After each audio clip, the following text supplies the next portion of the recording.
The long-term consequences of climate change, of course, is the question of food security, particularly in dry lands. Changing climates often means changing food prices. Now, the host of this year's climate conference, Qatar, knows that perhaps better than most countries do. Its government is now investing in new measures to secure the country's own food supply, as our Roee Ruttenberg explains. Growing vegetables in the middle of the desert. This is a side of Qatar you might not be familiar with.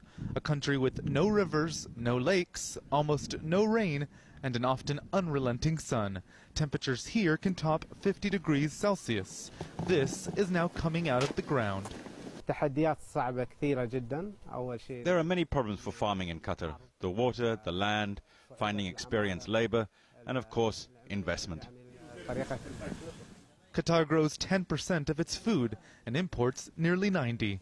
Arguably an environmentally unfriendly burden.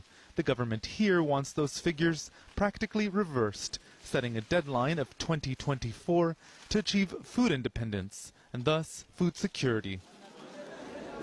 This is Qatar's one and only wholesale market. Here, all of the produce that's grown domestically is brought to be sold. You can see there's room for much more, but the bulk of what Qataris eat doesn't come from this section. It comes from markets like the one across the way.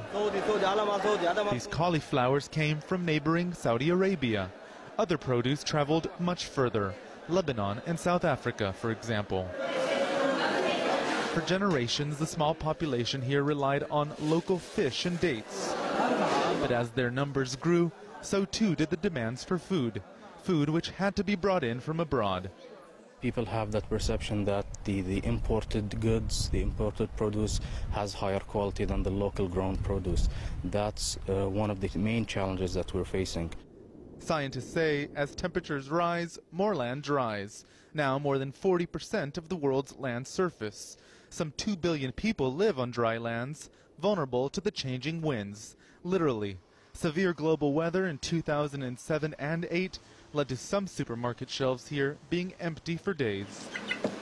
And last month, rising food prices in Saudi Arabia led to an export ban there and a shortage of poultry here. Because we have 8.